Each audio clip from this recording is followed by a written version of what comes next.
दोस्तों आप सभी का स्वागत है हमारी YouTube चैनल पर।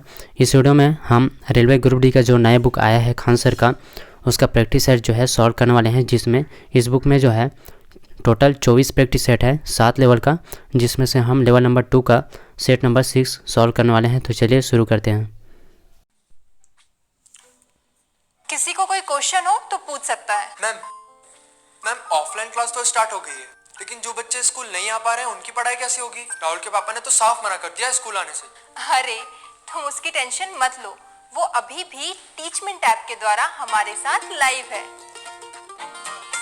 शहर शहर गांव गांव अब टीचर्स ले रहे हाइब्रिड क्लास टीचमेंट के यूनिक फीचर्स के साथ। दोस्तों खान सर का यह जो बुक है आप मार्केट में ऑनलाइन या फिर ऑफलाइन आप परचेज़ कर सकते हैं। दोनों माध्यम में हिंदी और इंग्लिश दोनों में उपलब्ध है। दोस्तों इस वीडियो में आप देखिएगा लेवल नंबर 2 का सेट नंबर 6, जिसमें हम जनरल साइंस का क्वेश्चन और जनरल अवेयरनेस का क्वेश्चन जो है सॉल्व करने वाले हैं। टोटल 45 क्वेश्चन जो है इस वीडियो में हम सॉल्व करने वाले हैं। तो चलिए शुरू करते हैं। यहाँ पर देखिएगा model practice set 6 level number 2 का। दोस्तों आप लोगों को टोटल 3 से लेकर 5 सेकंड का जो है समय दिया जाएगा। इसी बीच में आप उत्तर का चयन कीजिएगा। तो चलिए यहाँ पर क्वेश्चन नंबर पहला जो है सॉल्व करते हैं। यहाँ पर देखिएगा पहला क्वेश्चन कह रहा है 1 ओम एवं 3 ओम के 2 प्रतिरोधी समांतर क्रम में जुड़े हैं। यह संयोजन 2 ओम के प्रतिरोध के साथ श्रेणी क्रम में एक बैटरी से जोड़ा गया है। यदि ओम 3 के प्रतिरोधी में 1 एम्पियर की धारा प्रवाहित हो रही है तो 2 ओम के प्रतिरोधी पर कितना विभव होगा? आंसर हो जाएगा इसका ऑप्शन नंबर 3 8 वोल्ट हो जाएगा। फिर अगला क्वेश्चन देखिएगा। अगला क्वेश्चन कह रहा है निम्न यौगिक में कितने प्राथमिक कार्बन परमाणु हैं? तो आंसर हो जाएगा 5। यहाँ पर देखिएगा यहाँ पर 1 है, 1 फिर 2 फिर यहाँ पर देखिएगा 3 फिर यहाँ पर 4 फिर 5। फिर नेक्स्ट क्वेश्चन देखिएगा। अगला क्वेश्चन यहाँ पर है समान मोटाई तथा समान पदार्थ के 2 तार जिसकी लंबाइयों का अनुपात जो है 1:2 है एक सिरे से लटकाए गए हैं। जब इनके स्वतंत्र सिरों पर समान बल लगाते हैं तो इन तारों में उत्पन्न विकृति का अनुपात क्या होगा? आंसर हो जाएगा इसका ऑप्शन नंबर 4 1:1। याद रखिएगा विकृति बराबर होता है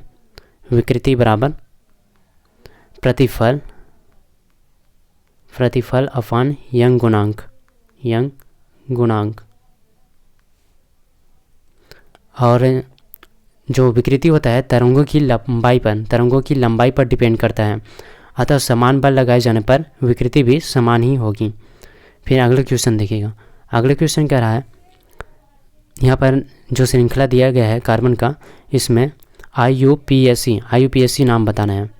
तो यहाँ पर देखिएगा चौथे पर देखिएगा एल्किल जुड़ा हुआ है। चौथा पर 1 2 3 4, यहाँ पर 1 हो गया 2 3 4, चौथे पर जो है एल्किल जुड़ा हुआ है यहाँ पर। तो यहाँ पर चौथे पर एल्किल जुड़ा हुआ है तो 4 मिथाइल हो जाएगा, अतः मिथाइल हो जाएगा। एल्किल जुड़ा है तो मिथाइल हो जाएगा 4 मिथाइल। और पहले एक एल्किल जुड़ा हुआ है अतः 1 और 5 कार्बन के अनुसार पेंटीन होगा, तो 4 मिथाइल और 1 पेंटीन हो जाएगा। तो ऑप्शन नंबर 2 जो है सही हो जाएगा। फिर अगले क्वेश्चन देखिए। अगला क्वेश्चन कर रहा है लेड नाइट्रेट को गर्म करने पर कौन सी गैस नहीं निकलती? लेड नाइट्रेट को गर्म करने पर कौन सी गैस जो है नहीं निकलती पूछा गया है। तो यहाँ पर देखिएगा 2 Pb लेड हो गया और यहाँ पर नाइट्रेट NO3 2 हो जाएगा। और फिर इसका रिएक्शन करने पर 2 Pb ये हो गया 2 Pb। फिर इसके बाद आपका बनेगा यहाँ पर 1 N हो गया N, और यहाँ पर 3 दूनी 6 ऑक्सीजन जो है 3 दूनी 6 है, तो यहाँ पर 2 हो गया। फिर देखिएगा यहाँ पर 2 ऑक्सीजन हो चुका है। यहाँ पर 2P यहाँ पर 2 हो गया, 2 2 4 हो गया और 2 ऑक्सीजन बच गया, तो यहाँ पर O2 हो गया। तो यहाँ पर NO2 और O2 जो है बन रहा है। यहाँ पर क्वेश्चन पूछा गया था लेड नाइट्रेट को गर्म करने पर कौन सी गैस नहीं निकलती है, तो NO2 और O2 तो निकल रहा था, यहाँ पे ऑप्शन में भी NO2 है और सेकेंड ऑप्शन में भी O2 है और तीसरे पर भी NO2 और O2 है, जो कि दोनों निकल रहा था, लेकिन क्या नहीं निकलती है पूछा गया। तो इसका आंसर हो जाएगा ऑप्शन नंबर 4 N2 हो जाएगा। फिर अगले क्वेश्चन देखिएगा। अगले क्वेश्चन कर रहा है 2 किलोग्राम द्रव्यमान की एक वस्तु की गतिज ऊर्जा जो है 25 जूल है, इसका संवेग क्या होगा। तो इसका आंसर देखिएगा, इसका आंसर हो जाएगा ऑप्शन नंबर 4 जो है इसका सही आंसर हो जाएगा 10 किलोग्राम मीटर प्रति सेकेंड। फिर अगला क्वेश्चन है निम्नलिखित में से कौन सा पदार्थ पानी में विलेय नहीं है। कौन सा पदार्थ होता है जो पानी में विलेय नहीं होता है। आंसर हो जाएगा बेंजीन। बेंजीन जो है C6H6। अगला क्वेश्चन है 10 किलोग्राम द्रव्यमान एवं 10 मीटर प्रति सेकंड के वेग से गतिमान एक वस्तु 5 किलोग्राम की एक स्थिर वस्तु से टकराती है। टक्कर के पश्चात दोनों वस्तुएं एक दूसरे से चिपक जाती हैं। दोनों की साझा गति होगी। 5 सेकंड का समय दिया जा रहा है, बताइएगा। आंसर हो जाएगा ऑप्शन नंबर 2 20/3 मीटर प्रति सेकेंड। फिर अगला क्वेश्चन देखिएगा। अगला क्वेश्चन है यहाँ पर निम्नलिखित में से कौन अपघटन प्रतिक्रिया है। अपघटन प्रतिक्रिया कौन सा है। आंसर हो जाएगा ऑप्शन नंबर 4। फिर अगला क्वेश्चन देखिएगा। मोटर कारों में हेडलाइट की चौथ को हटाने के लिए तो इसका आंसर बताइएगा। आंसर हो जाएगा पोलेराइड प्रयुक्त किए जाते हैं मोटर कारों में हेडलाइट की चौथ को हटाने के लिए। फिर अगला क्वेश्चन है एक लड़का लिफ्ट के अंदर रखी कमानीदार तुला पर खड़ा हुआ है। जब लिफ्ट स्थिर है तो तुला का पाठ्यांक 50 किलोग्राम है। यदि लिफ्ट 5 मीटर प्रति सेकेंड माइनस स्क्वायर त्वरण से ऊपर की ओर उठ रही है तो तुला का पाठ्यांक होगा, दिया गया है यहाँ पर ग्राम बराबर 10 मीटर सेकेंड माइनस स्क्वायर। तो इसका आंसर बताइएगा। आंसर हो जाएगा इसका 75 किलोग्राम। फिर अगला क्वेश्चन देखिएगा। यहाँ पर अगला क्वेश्चन है जीवाणु कोशिका में सूत्रकणिका की संख्या है। सूत्रकणिका की संख्या क्या है जीवाणु कोशिका में। इसका आंसर हो जाएगा आपका 0। जीवाणु कोशिका में सूत्रकणिका की संख्या जो है आपका 0 हो जाएगा। फिर अगला क्वेश्चन देखिए। एक वस्तु जिसका द्रव्यमान जो है 5 किलोग्राम है, प्रारंभ में विरामावस्था में थी। उस वस्तु पर 20 न्यूटन का बल लगता है। 10 सेकंड के बाद वस्तु द्वारा अर्जित गतिज ऊर्जा है। तो इसका आंसर हो जाएगा आपका 4000 जूल। अगला क्वेश्चन देखिएगा। तनु फेरस सल्फेट FeSO4 विलयन को यानी कि फेरस सल्फाइड विलयन को धीरे धीरे एक बीकर में डाला जाता है जिसमें अम्लीकृत पोटेशियम परमैंगनेट यानी कि पोटेशियम परमैंगनेट विलयन है। हल्का पर्पल रंग धीरे धीरे धूमिल होकर नष्ट हो जाता है। इस अवलोकन की शुद्ध व्याख्या है। आंसर हो जाएगा इसका KMnO4 एक ऑक्सीकारक है। यह FeSO4 को ऑक्सीकृत करता है। ऑप्शन नंबर ए जो है सही हो जाएगा। फिर अगला क्वेश्चन देखिएगा। मधुमक्खियों की भाषा की पहचान करने के लिए नोबेल पुरस्कार दिया गया है, तो किसको दिया गया। आंसर हो जाएगा इसका ऑप्शन नंबर 2 KV फ्रिस्क को दिया गया मधुमक्खियों की भाषा की पहचान करने के लिए नोबेल पुरस्कार। दोस्तों अगर वीडियो अच्छा लग रहा हो तो प्लीज़ वीडियो को लाइक कीजिएगा और चैनल को सब्सक्राइब कर लीजिए ताकि आने वाली हर वीडियो का नोटिफिकेशन जो है आपको सही समय पर मिल सकें। और PDF के लिए आप हमारे टेलीग्राम चैनल ज्वाइन कर लीजिएगा। NKY GK मास्टर करके टेलीग्राम चैनल का नाम है। डिस्क्रिप्शन में लिंक है, वहाँ से भी आप कनेक्ट हो सकते हैं। तो चलिए आगे क्वेश्चन की ओर बढ़ते हैं। अगला क्वेश्चन है एक गैस का घनत्व जो है 27 डिग्री सेल्सियस व 760 मिलीमीटर दाब पर 24 है। यदि दाब स्थिर रखा जाए तब किस ताप पर उसका घनत्व जो है 18 होगा। आंसर हो जाएगा ऑप्शन नंबर 4 127 डिग्री सेल्सियस। फिर अगले क्वेश्चन है। अगले क्वेश्चन कह रहा है एक मोटर कार 36 किलोमीटर प्रति घंटा की चाल से चल रही है। जब ब्रेक लगाते हैं तो कार 50 मीटर दूरी तय करने पर रुक जाती है। इसका आंसर बताइएगा। आंसर हो जाएगा इसका option number A, 1.0 meter second minus square. फिर अगले क्वेश्चन यहाँ पर देखिएगा, अगले क्वेश्चन जो है जनरल यहाँ पर देखिएगा साइंस से अगले क्वेश्चन है यहाँ पर बायोलॉजी से। माइटोकॉन्ड्रिया अनुपस्थित होता है, तो माइटोकॉन्ड्रिया कहाँ अनुपस्थित होता है, किस में अनुपस्थित होता है? आंसर हो जाएगा हरित शैवालों में। माइटोकॉन्ड्रिया जो है हरित शैवालों में उपस्थित होता है। बाकी जो है आपका लाल शैवाल, भूरा शैवाल और विषाणु में, इसमें जो है उपस्थित होता है माइटोकॉन्ड्रिया। फिर अगले क्वेश्चन देखिएगा, अगले क्वेश्चन है यहाँ पर, यदि दूरी समय आलेख एक वक्र होता है तो यह क्या प्रदर्शित करता है? आंसर हो जाएगा इसका असमान चाल को प्रदर्शित करता है। यदि दूरी समय आलेख एक वक्र होता है तो यह असमान चाल को प्रदर्शित करता है। फिर अगले क्वेश्चन देखिए, अगले क्वेश्चन कह रहा है यहाँ पर, सक्रिय आपंक उपचार को क्या कहा जाता है, क्या कहते हैं? आंसर हो जाएगा इसका ऑप्शन नंबर 2, जैविक उपचार कहा जाता है। सक्रिय आपंक उपचार को जैविक उपचार। फिर अगले क्वेश्चन देखिए, अगले क्वेश्चन कह रहा है, दूध में कौन सा प्रोटीन जो है शर्करा युग्म होता है? प्रोटीन शर्करा युग्म होता है।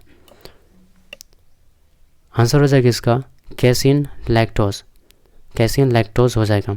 दूध में जो है क्रेसिन नामक प्रोटीन जो है पाया जाता है, याद रखिएगा कैसिन नामक प्रोटीन होता है दूध में।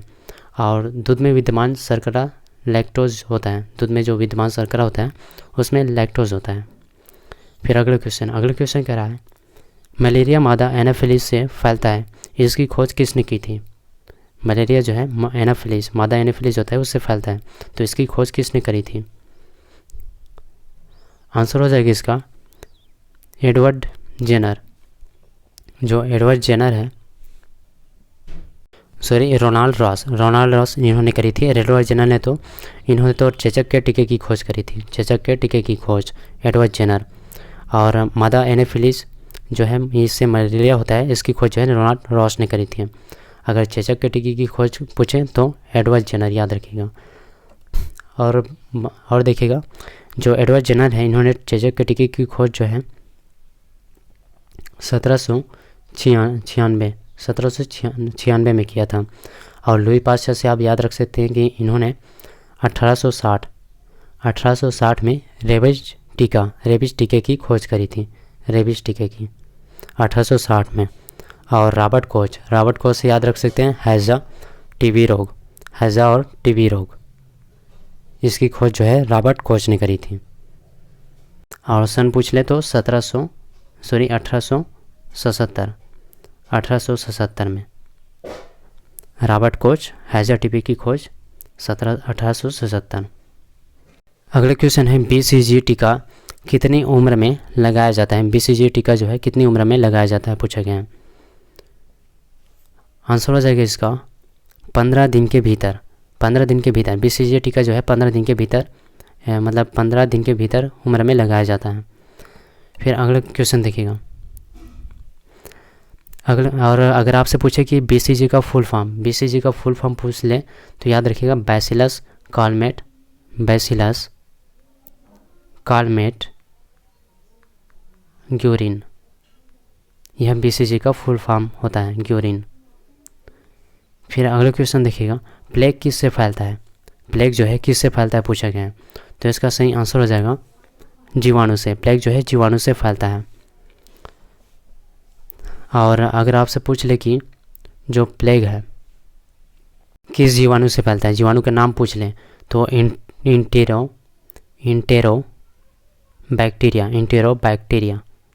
इंटेरोबैक्टीरिया यर्सीनिया पेस्टिस, ये जीवाणु का नाम है जिससे प्लेग जो है फैलता है। और नाम किसने दिया, तो अलेक्जेंडर यर्सी ने दिया था, या फिर इनके नाम पर अलेक्जेंडर यर्सी के नाम पर रखा गया था। फिर अगला क्वेश्चन देखिएगा, अगला क्वेश्चन यहाँ पर कह रहा है, निम्नलिखित में से सबसे अच्छा अग्निशामक कौन सा है? आंसर हो जाएगा option number 3 carbon dioxide CO2। अच्छा अग्निशामक पूछा गया तो का CO2 हो जाएगा। फिर अगले क्वेश्चन देखिएगा, यहाँ पर टोटल 25 क्वेश्चन जो है जनरल साइंस से कंप्लीट हो चुका है। अब आगे देखिएगा जनरल अवेयरनेस से संबंधित क्वेश्चन, जनरल साइंस का कंप्लीट हो गया है। दोस्तों अगर वीडियो पसंद आ रहा हो तो प्लीज़ वीडियो को लाइक कीजिएगा, ज़्यादा से ज़्यादा शेयर करिए अपने दोस्तों के बीच। जो भी एग्ज़ाम की तैयारी कर रहे हैं ग्रुप डी की, उनके पास शेयर करिएगा। और चैनल पर आप नए हैं तो प्लीज़ चैनल को भी सब्सक्राइब कर लीजिए ताकि आने वाली हर वीडियो का नोटिफिकेशन जो है आप तक पहुंच सकें। चलिए आगे क्वेश्चन की ओर बढ़ते हैं। जनरल अवेयरनेस से पहला क्वेश्चन यहाँ पर, किस शहर के मोटेरा स्टेडियम का नाम बदलकर नरेंद्र मोदी स्टेडियम किया गया? आंसर हो जाएगा अहमदाबाद। अहमदाबाद शहर के मोटेरा स्टेडियम का नाम बदलकर जो है नरेंद्र मोदी स्टेडियम किया गया। अगले क्वेश्चन देखिए, the little book of encouragement नामक पुस्तक को किसने लिखा? आंसर हो जाएगा दलाई लामा। दलाई लामा का पुस्तक है the little book of encouragement. अगला क्वेश्चन है, हाल ही में किस शहर में एक कोविड-19 वॉरियर मेमोरियल स्थापित करने की घोषणा की गई है? आंसर हो जाएगा भुवनेश्वर में। तो भुवनेश्वर शहर में एक कोविड-19 वॉरियर मेमोरियल स्थापित करने की घोषणा करी गई। अगले क्वेश्चन कह रहा है यहाँ पर, पूर्वी भारत के किस राज्य में पहले कौशल विश्वविद्यालय की आधारशिला रखी गई?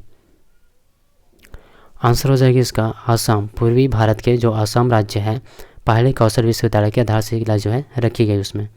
अगले क्वेश्चन देखिए, अगले क्वेश्चन कह रहा है, भारत में किस राज्य की तटरेखा सबसे लंबी है?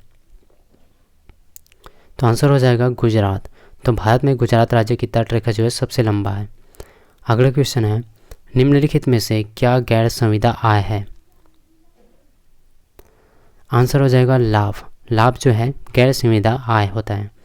अगला क्वेश्चन है, कांचीपुरम में कैलाशनाथ मंदिर जिसकी भीतर दीवारों में रंगों से मूर्तियां बनाई गई हैं, किसने बनवाया था? आंसर हो जाएगा नरसिंह वर्मन। नरसिम्हा वर्मन इन्होंने बनवाया था कांचीपुरम में कैलाशनाथ मंदिर। फिर अगले क्वेश्चन देखिएगा, अगला क्वेश्चन यहाँ पर है, निम्नलिखित में से किसका संबंध जो है भौतिक परिवहन से नहीं है? आंसर हो जाएगा गोलार्ध। तो गोलार्ध का जो संबंध है भौतिक परिवहन से संबंधित नहीं है। अगला क्वेश्चन देखिएगा, अगला क्वेश्चन है यहाँ पर, कौन सी मेमोरी स्थायी और स्थिर दोनों होती है? स्थायी और स्थिर कौन सी मेमोरी होती है?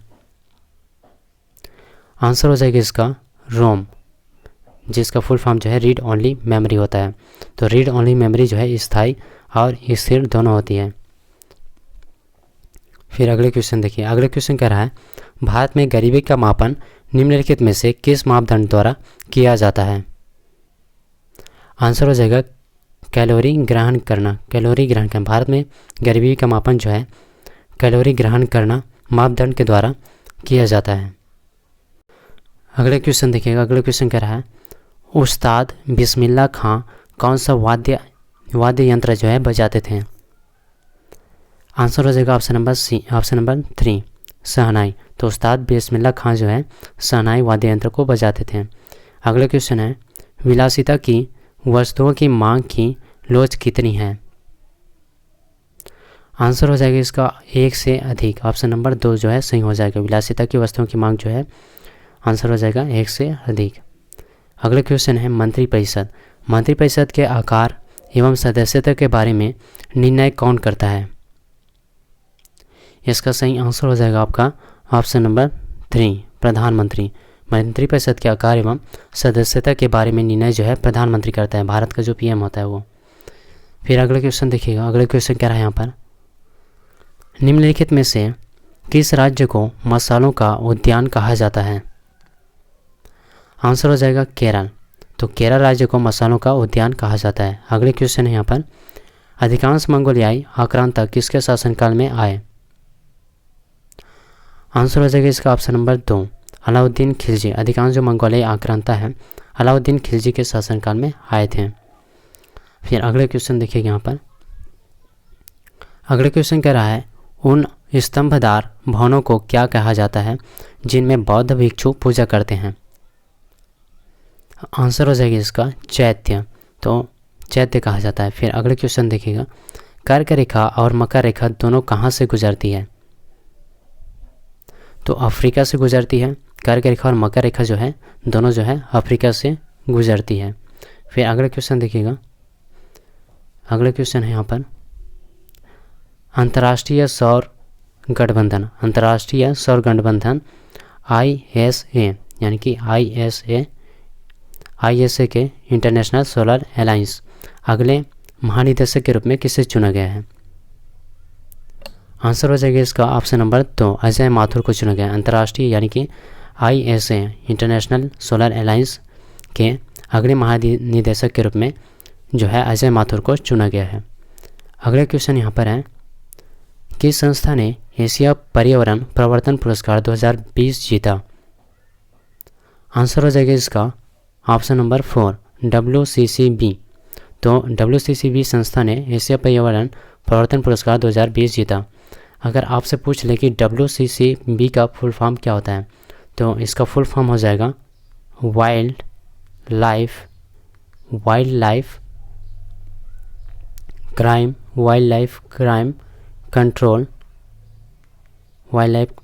Control bureau. और अगर आपसे पूछे कि DHFL का पूछे फुल फॉर्म, तो दीवान हाउसिंग फाइनेंस लिमिटेड होता है। अगर DRDO एग्ज़ाम में पूछा जाता है DRDO और इसरो का, तो DRDO का याद रखिएगा, डिफेंस रिसर्च डेवलपमेंट ऑर्गेनाइजेशन जो है फुल फॉर्म होता है DRDO का। और इसरो का फुल फॉर्म पूछे तो इंडियन स्पेस रिसर्च ऑर्गेनाइजेशन हो जाएगा। फिर अगला क्वेश्चन है, लास्ट क्वेश्चन है इस सेट का, अटलांटिक पार करने वाली सबसे कम उम्र की महिला का नाम पूछा गया है। तो इसका सही आंसर हो जाएगा जैस्मिन हैरिसन जो है अटलांटिक पार करने वाली सबसे कम उम्र की महिला बन गई हैं।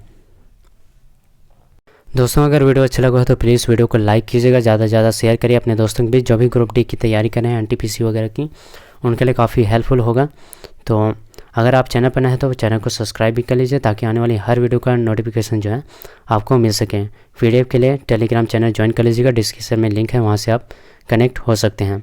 मिलते हैं नेक्स्ट वीडियो में। जय हिंद, जय भारत।